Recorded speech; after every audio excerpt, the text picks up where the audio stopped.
কতদিন মানুষের রক্ত খায় না। না না, তোদের আজ আমার হাত থেকে কোনো নিস্তার নেই। আজ তোদের রক্ত আমি খাবই। কতদিন মানুষের রক্ত খাই না। না না, তোদের কোনো নিস্তার নেই। প্রিয় লিসেনার, শেষ পর্যন্ত সত্যিই কি অবয়বটি তাদের রক্ত খেয়েছিল? জানতে হলে অবশ্যই ঘটনাটির শেষ পর্যন্ত থাকতে হবে। আসসালামু আলাইকুম লিসেনার, আশা করি আপনারা সবাই ভালো আছেন এবং ভালোর দলেই। তো আজকে আমি আপনাদের সাথে একটি গ্রামের ঘটনা শেয়ার করতে যাচ্ছি। আশা করি আপনারা যারা গ্রামের ঘটনা শুনতে পছন্দ করেন, তো আপনাদের এই ঘটনাটি ভালো লাগবে আশা করছি।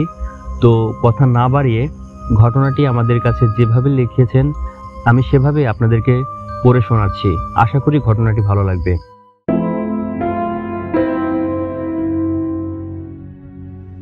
আসসালামু আলাইকুম আরমান ভাই, আশা করি আপনি ভালো আছেন এবং ভালোর দলেই। আমি ফিরোজ গোপালগঞ্জ থেকে লিখছি এবং এই ঘটনাটি আমার নিজের সাথে ঘটে যাওয়া একটি ঘটনা। আশা করি দর্শক শ্রোতাদের এই ঘটনাটি ভালো লাগবে। ঘটনাটি প্রায় 2012 সালের দিকে ঘটে যাওয়া একটি ঘটনা। তো কথা না বাড়িয়ে ঘটনায় চলে যাই। আমি তখন সদ্য ইন্টার পরীক্ষা দিয়েছি। কাজকর্মের মধ্যে শুধুমাত্র বন্ধুদের সাথে আড্ডা দেওয়া, গল্পগুজব করা, অনেক রাত পর্যন্ত আমরা আড্ডা দিতাম। তো আমাদের মাথার উপরে থাকতো সুন্দর ঝলমল উজ্জ্বল চন্দ্র, তার নিচে আমরা বসে ফাঁকা জায়গায় আমাদের গ্রামের মেঠোপথে বসে আমরা আড্ডা দিতাম। তো আরমান ভাই, আর একটা কথা আপনাকে বলা দরকার, সেটা হলো আমার ফ্রেন্ডের মধ্যে বিশেষ করে আমার সাথে যারা বেশি সময় দিত তার মধ্যে ছিল রবিন, রাকিব। তো তাদের সাথে আমি বেশি আড্ডা দিতাম। তো প্রতিদিনের মতোই একদিন আমি, রাকিব, রবিন আমরা রাস্তায় বসে আড্ডা দিচ্ছি। হঠাৎ রবিন বলে উঠলো, ফিরোজ তুই হয়তো জানিস না, আমাদের খালাবাড়ির ওইদিকে কিন্তু নতুন মেলা বসেছে, চল একদিন যাই, ঘুরে আসি। আমি বললাম, তোর খালাবাড়িটা যেন কোথায় রে? ও বলল, এই তো মোটামুটি এখান থেকে 3 কিলো পথ। তো যেই কথা সেই কাজ, আমাদের তো তখন আর কোনো কাজ নেই। আমরা সিদ্ধান্ত নিলাম আমরা রবিনের খালাবাড়ির ওইখানে যাব, মেলা দেখতে যাব এবং অনেক মজা হবে। তো এই সিদ্ধান্ত অনুযায়ী আমরা তার পরের দিন সকাল সকাল রওনা হওয়ার চিন্তা ভাবনা করলাম। যেহেতু 3 কিলোমিটার পথ, গ্রামের মেঠো পথ দিয়ে হেঁটে যেতে হবে, তেমন গাড়ি ঘোড়া ওদিকে পাওয়া যায় না। তো আমরা সিদ্ধান্ত নিলাম রাত 9টার দিকে আমরা এইখান থেকে রওনা দেব। তো যাই হোক, আমরা প্ল্যান মোতাবেক আমরা বাসা থেকে রওনা হলাম। যদিও বাসায় আমরা সত্যি কথাটা বলিনি, কারণ আমাদের বাধা দিত রাতে এত দূরে নির্জন রাস্তা। এখান থেকে মোটামুটি রবীন্দ্রের খালাদের বাসার ওইখানে যেতে 3 কিলোমিটার থেকে 3.5 কিলোমিটারের পথ। এর পথের মধ্যে আছে, কোথাও আছে ঝোড় জঙ্গল, আবার কোথাও আছে ফাঁকা মাঠ, আবার একটা শ্মশানও আছে। আরমান ভাই, আর একটা কথা বলা হয়নি, যেটা হলো আমাদের একটি নদীও পাড়ি দিতে হবে। নদী পাড়ি দিয়েই আমরা আমাদের গন্তব্যস্থানে পৌঁছাতে পারবো। এবং মেলাটি যেখানে বসেছে সেটা হলো নদীর পাড় ঘেঁষে মেলাটি বসেছে। নদীর পাড় ঘেঁষে বিশাল বড় একটা বট গাছ আছে এবং বট গাছের নিচেই মেলাটি বসেছে। তো গ্রামের মেলা যেরকম হয় আর কি।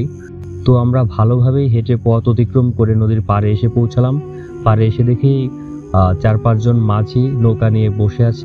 তো এক মাঝিকে দেখতে পেলাম। সেখানে গিয়ে আমরা মাঝিকে বললাম, কাকা আমরা তো ওপারে যাব, নেবেন কি? বললো, হ্যাঁ আমি তো ভাড়া নেওয়ার জন্য বসে আছি, আসো, চলে আসো তাড়াতাড়ি। তো আমরা নৌকায় উঠলাম এবং অবশেষে আমরা নদীর পাড়ে আসলাম। এসেই দেখতে পেলাম নদীর গা ঘেঁষে বিশাল বড় একটি বট গাছ এবং বট গাছের নিচেই মেলাটি বসেছে। কি সুন্দর দৃশ্য! নাগরদোলায় দোল খেতে খেতে শিশু বাচ্চারা হাসাহাসি করছে এবং ছোট ছোট দোকান দিয়ে দোকানদাররা বসে আছে। সেই দোকানে বিক্রি হচ্ছে মাটির হাঁড়ি পাতিল, ছোটদের খেলনা, কত কি আরো কত সুন্দর দৃশ্য। এবং মেলায় বেশ খানিকক্ষণ ঘুরে দেখতে পেলাম শিশু বাচ্চাদের নানান ধরনের খেলনা, বড়দের আসবাবপত্র। তো আমরা 3 বন্ধু মিলে ঘুরতে থাকলাম মেলার মধ্য দিয়ে। কিছুক্ষণ পর দেখে আমাদের সাথে রবিন নেই। ব্যাপার কি, রবিন কোথায় গেল? পরে আমি রাকিবকে বললাম, আচ্ছা রবিন গেল কোথায়? পরে বললাম, আচ্ছা যাই হোক, মেলাতেই আছে, দেখা হবে, সমস্যা নেই, চল আমরা আমাদের মতো আড্ডা দিতে থাকি, ঘুরতে থাকি। তো আমরা 2 বন্ধু মিলেই মেলার মধ্য দিয়ে ঘুরলাম, সবকিছু দেখলাম, ভালো লাগলো। পরে আমরা ঘুরতে ঘুরতে রাত অনেক হয়ে গেল, প্রায় রাত 12টা বেজে গেল। না, এখন তো বাসায় যাওয়া দরকার, বাড়ি থেকে চিন্তা করবে। তখন আমি রাকিব বাড়ি যাবার জন্য সিদ্ধান্ত নিলাম। কিন্তু রবিন কোথায়? রবিনকে তো পাচ্ছি না। এখন রবিনকে খুঁজবো কোথায়? পরে আমরা ভাবলাম হয়তো ও আমাদের খুঁজে না পেয়ে হয়তো নদীর ঘাটেই থাকবে। তো এই ভাবনা ভেবেই আমরা নদীর ঘাটে গেলাম। পরে নদীর পাড়েই আমরা যেতে দেখতে পেলাম রবিন দাঁড়িয়ে আছে। পরে রবিনের কাছে গিয়ে বললাম, রবিন তুই কখন এসে দাঁড়িয়ে আছিস? তোকে আমরা অনেকক্ষণ ধরে খুঁজছি, বাসায় যাবো, অনেক রাত হয়ে গেল, তুই সেই কখন আমাদের থেকে হারিয়ে গিয়েছিস, এখন পর্যন্ত পাইনি, কখন এসে দাঁড়িয়ে আছিস? কিন্তু না, রবিন আমাদের কথায় কোনো উত্তর দিল না। হয়তো ভাবলাম রাত অনেক হয়েছে, আমাদের পর রাখতেও পারে, কারণ অনেকক্ষণ ধরে ওকে পাচ্ছি না, ও হয়তো অনেক খোঁজাখুঁজি করেছে। যাই হোক, আর কথা না বাড়িয়ে আমরা বাড়ির দিকে যাবার সিদ্ধান্ত নিলাম। যাই হোক, রাত অনেক হয়ে গেছে, এখন বাড়ি যাবার পালা। তো আমরা বাড়ি যাওয়ার জন্য এদিক ওদিকে তাকিয়ে দেখি কোনো নৌকা আছে কিনা। নৌকা আছে, কিন্তু নৌকাতে কোনো মাঝি নেই। দু একটা নৌকা আছে, তবুও সেই নৌকাগুলোতে মাঝি নেই। হয়তোবা অনেক রাত হওয়ার কারণে মাঝিগুলো আর নেই, যার যার নৌকা ঘাটে রেখে চলে গেছে বাসায়। এখন কি করা যায়? আমাদের তো নদী পাড়ি হয়ে এখানে আমাদের বাসায় পৌঁছাতে হবে। তো একটা পর্যায়ে আমরা তিনজন সিদ্ধান্ত নিলাম সামনের দিকে আগায় দেখি কোনো নৌকা পাওয়া যায় কিনা। তো একটা পর্যায়ে আমরা নদীর কিনারা দিয়ে হাঁটতে হাঁটতে সামনের দিকে এগোতে থাকলাম। এগোতেই দেখি একটা মাঝি নৌকায় বসে আছে। বললাম, কাকা আমরা তো নদীর ওপারে যাব, আমাদের যদি নদীর ওপারে দিয়ে আসতেন আমাদের ভালো হতো। তো উনি আমাদের দেখেই বলল, কি ব্যাপার, এত রাত্রে তোমরা নদীর ওপারে যাবে কিসের জন্য, কোথায় বা গিয়েছিলে? তো যাই হোক, পরে আমরা কাকাকে বললাম, কাকা আমরা তো মেলাতে গিয়েছিলাম, অনেক রাত হয়ে গেছে, তো এখন আমাদের একটু কষ্ট করে নদীটা পার করে দেন। যাই হোক, যেই কথা সেই কাজ, আমরা নৌকায় উঠে পড়লাম। উনিও বললো, আচ্ছা ঠিক আছে চলো, এত রাত্রে যেহেতু তোমাদের বাসায় যেতে হবে। অবশেষে আমরা নদী পাড়ি দিয়ে নদীর ওপারে উঠলাম এবং নৌকা থেকে নেমে বললাম, কাকা রাত তো অনেক হয়ে গেছে, এখন তিনজনের কত টাকা দিতে হবে? কাকা আমাদের কথা শুনে হক চুকিয়ে গেল। আমরাও বিষয়টা বুঝতে পারলাম না। পরে কাকা বলল, তিনজন মানে কি বলছো তোমরা? পরে আমি বললাম, কেন কাকা, কি হয়েছে? এবং কাকা আমার দিকে বেশ খানিকক্ষণ অবাক হয়ে তাকিয়ে রইলেন। তারপর আমাকে বললেন, তোমার যা ইচ্ছে হয় তাই দাও এবং যত দ্রুত পারো বাসায় চলে যাও। পরে যাই হোক, আমরা কাকার ভাড়া মিটকুট করে দিয়ে আমরা তিনজন আমাদের বাসার দিকে রওনা দিলাম।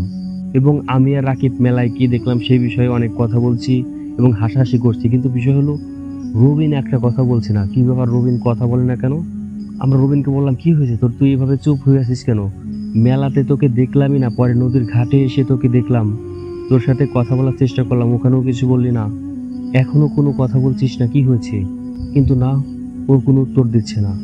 যাই হোক, ভাবলাম হয়তো একটু অসুস্থ, যার কারণে হয়তো ও কথা বলার মুডে নেই, কথা বলছে না। যাই হোক, আমি আর রাকিবই কথা বলতে বলতে পথ পাড়ি দিচ্ছি। হঠাৎ করে কথা বলতে বলতে আমাদের কাছে এমন মনে হলো আমরা দুইজনই আছি, আমাদের সাথে রবিন নেই। কি ব্যাপার? পরে পেছনেই তাকাতে দেখি রবিন নেই। রবিন কোথায় তাহলে? পরে আমরা সামনে তাকাতেই দেখি রবিন আমাদের থেকে প্রায় 200 থেকে 300 মিটার দূরে দাঁড়িয়ে আছে এবং এমন ভাবে দাঁড়িয়ে আছে মনে হচ্ছে তার উচ্চতা বৃদ্ধি পেয়েছে। তো আমাদের দুজনেরই একটু ভয় ভয় হতে লাগলো। যাই হোক, ভয় পেলে তো চলবে না, রবিনকে সাথে করে নিয়ে বাসায় যেতে হবে। এই ভাবনা ভেবেই আমি আর রাকিব সামনের দিকে এগোতে লাগলাম রবিনের কাছে। মোটামুটি রবিনের কাছে পৌঁছাতে দেখি রবিন আকাশের দিকে তাকিয়ে কি যেন দেখছে, একভাবে তাকিয়ে। আমরা ওকে বারবার বলছি, রবিন কি ব্যাপার, তুই এখানে এভাবে তাকিয়ে আছিস কেন, বাসায় যাবি না, চল, রাত অনেক হয়েছে। কিন্তু না, রবিন একটা কথার উত্তর দিচ্ছে না। এখন আমাদের ভয় হতে শুরু করলো। পরে রবিনকে একটা পর্যায়ে রাকিব রেগেই বলল, রবিন কেন তুই এমন করছিস? তুই মেলাতেও সমস্যা করেছিস, এখন রাত বাজে অনেক, তুই এখনো এভাবে এখানে দাঁড়িয়ে আছিস কেন, বাসায় যেতে হবে না? তখন রবিন আমাদের দুজনের দিকে রক্ত লাল বর্ণে তাকালো এবং তাকিয়ে বলল, কতদিন মানুষের রক্ত খাই না, না না, তোদের আজ আমার হাত থেকে কোনো নিস্তার নেই, আজ তোদের রক্ত আমি খাবই। কতদিন মানুষের রক্ত খাই না, না না, তোদের কোনো নিস্তার নেই। এবং এ কথা বলেই রবিন এক ভয়ঙ্কর হিংস্র দানবের রূপ নিতে থাকলো আস্তে আস্তে। এবং এটা দেখে আমি আর রাকিব কি করব কিছুই বুঝতে পারছিলাম না। আমরা শুধু এটাই ভাবছিলাম, হয়তো এটাই আমাদের শেষ দিন, হয়তো এটাই আমাদের শেষ সময়। অবাক হয়ে দাঁড়িয়ে রয়েছি, মনে হচ্ছে আমাদের শরীরের মধ্যে আমাদের আত্মা নেই, আমাদের আত্মা বাইরে বেরিয়ে এসেছে। আমরা কথা বলতে চেষ্টা করছি, কথা বলতে পারছি না, আমরা দৌড়াতে চেষ্টা করছি কিন্তু দৌড়াতে পারছি না। হঠাৎ রাকিব বলে উঠলো, ফিরোজ যত তাড়াতাড়ি সম্ভব আমাদের এখান থেকে চলে যেতে হবে, দৌড়া দৌড়া। এবং আমরা অনেকক্ষণ যাবৎ দৌড়াতে থাকলাম, দিক বেদিক হয়ে দৌড়াতে থাকলাম, গভীর অন্ধকার অস্পষ্ট পথে শুধু দৌড়াতে থাকলাম আর দৌড়াতে থাকলাম। কোথা দিয়ে যে কোন দিকে যাচ্ছি আমি নিজেও বুঝতে পারছিলাম না। রাকিব কোথায়? কিন্তু রাকিব তো আমার সাথে নাই, আমি কোথা দিয়ে কোন দিক দিয়ে দৌড়াচ্ছি আমি নিজেও বলতে পারছি না, বুঝতে পারছি না। দৌড়াতে দৌড়াতে একটা সময় আমি সেন্সলেস হয়ে পড়ে গেলাম। সকালে চোখ খুলতেই আমি আবিষ্কার করি একটি বাড়ির একটি উঠানে আমি শুয়ে আছি। আমার চারিপাশে অনেক লোক ভিড় জমিয়ে দাঁড়িয়ে আছে। এক বৃদ্ধ আমার মাথায় হাত বুলিয়ে বলতে লাগলো, বাবা তোমার বাড়ি কোথায়? তখন আমার কাল রাতের ঘটনা হালকা হালকা মনে পড়তে আমি চমকে উঠে বসে পড়লাম। বললাম আমি এখন কোথায় আছি? পরে তারা তাদের ঠিকানা বললো। ঠিকানাটি এমন একটা জায়গায় ছিল যেটা আমার বাসা থেকে বিপরীত দিকে। পরে আমি সময় নষ্ট না করে আমি তাদের কাছ থেকে বিদায় নিয়ে বাড়ির দিকে রওনা হলাম। বাসায় গিয়ে আমি প্রথমে রাকিবের বাসায় গেলাম। দেখলাম রাকিব ঘরে শুয়ে আছে, তার প্রচণ্ড জ্বর। তার বাবা মা আমাকে দেখেই বলল, ফিরোজ তুমি এসেছো? আমি বললাম জি হ্যাঁ আন্টি। কিন্তু রাকিবের এই অবস্থা কেন? পরে রাকিবের আব্বা আম্মা আমাকে যেটা বলল, রাকিব ফজরের আজানের সময় আমাদের উঠানে এসে চিৎকার দিয়ে অজ্ঞান হয়ে যায়। তারপর রাকিবকে আমি আর তোমার কাকি ধরে ঘরে নিয়ে আসি। তারপর থেকে তার প্রচণ্ড জ্বর, এখন পর্যন্ত ভালো করে কথা বলতে পারছে না। পরে আমি সেখানে আর সময় নষ্ট না করে আমি চলে গেলাম দ্রুত রবিনদের বাড়িতে। রবিন কোথায় এখন, রবিন কি করছে সেটা জানার জন্য আমি দ্রুত রবিনদের বাসায় চলে গেলাম। পরে রবিনদের বাসায় গিয়ে দেখতে পেলাম রবিনের আব্বা আম্মা বাড়িতেই আছে। গিয়ে বললাম, কাকি কাকা রবিন কোথায়? তারপর তারা দুজন আমার দিকে অবাক হয়ে তাকিয়ে বলল, কেন তোমাদের সাথেই তো গতকালকে মেলা দেখতে গেল। পরে বললাম এখনো বাড়িতে আসেনি? তারা বলল না এখনো তো আসেনি। পরে আমি শুধু এটাই ভাবলাম, তাহলে কি রবিনের সাথে খারাপ কিছু হয়েছে? তারপর সেদিন বিকেলে রবিন বাসায় ফিরল। সেটা জেনেই অনেক উত্তেজনা আগ্রহ নিয়ে তার কাছে পৌঁছে তাকে বললাম, কি ব্যাপার, কালকে রাত্রে কি হয়েছিল, তুই কোথায় ছিলি, কি করলি এতক্ষণ, সবকিছু আমাকে বল। পরে রবিন যেটা আমাকে বলল আমার তো শুনে গায়ের লোম পর্যন্ত দাঁড়িয়ে গেল। রবিন বলল, তোদের সাথে যখন মেলায় ঘুরছিলাম, আড্ডা দিচ্ছিলাম, সবকিছু দেখছিলাম, হঠাৎ করে খালুর সাথে দেখা হয়ে যায়। দেখা হওয়া মাত্রই খালু আমাকে বলল, কি ব্যাপার তুই এখানে মেলায় আসছিস, চল বাড়িতে চল, তোর খালার সাথে দেখা করবি। তো তোদেরকেও সাথে নিয়ে যেতে চাইছিলাম, কিন্তু তোরা যে কোথায় হারিয়ে গেলে আর খুঁজে পেলাম না। পরে আমি একাই খালুর সাথে খালার বাসায় যাই। পরে সেখানেই সারাদিন কাটিয়ে আজকে বিকেল আসলাম। রবিনের এই কথা শুনে আমার শরীরের মধ্য দিয়ে যেন একটা হিম শীতল স্রোত বয়ে গেল। তাহলে গত রাতে রবিনের রূপ ধরে বা রবিনের অবয়ব নিয়ে আমাদের সাথে কে ছিল, যে কিনা আমাদের সাথে নদী পার হলো, আমাদের সাথে অনেকক্ষণ যাবৎ রাস্তা দিয়ে হাঁটলো? এ কথা ভাবতেই আমার শরীরের রোমগুলো যেন দাঁড়িয়ে গেল। যাই হোক, ওর সাথে আর বেশি কথা না বাড়িয়ে আমি এইসব ভয়ঙ্কর চিন্তা নিয়ে বাসায় ফিরে আসলাম এবং বাড়ি এসে অসুস্থ হয়ে পড়েছিলাম। 1 সপ্তাহ নাগাদ আমার জ্বর ছিল। আলহামদুলিল্লাহ তারপরে আমি আস্তে আস্তে ঘটনাটি ভুলে যেতে সক্ষম হই এবং আমি সুস্থতা অর্জন করি। তো এই ছিল ঘটনা। আশা করি আপনাদের ভালো লেগেছে, ইনশাল্লাহ ভালো লাগবে। আমাদের চ্যানেলটিকে সাবস্ক্রাইব করে পাশে থাকবেন, যাতে পরবর্তীতে এরকম গ্রামের সুন্দর সুন্দর ভয়ঙ্কর গল্প আপনারা শুনতে পান।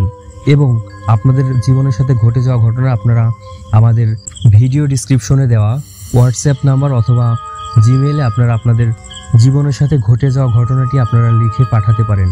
তো আজকের মতো এখানে বিদায় নিচ্ছি। আশা করি পরবর্তী সময় আপনারা আমাদের সাথে থাকবেন। তো এই বলে আজকের মতো এখানে শেষ করছি। ভালো থাকবেন, সুস্থ থাকবেন, খোদা হাফেজ।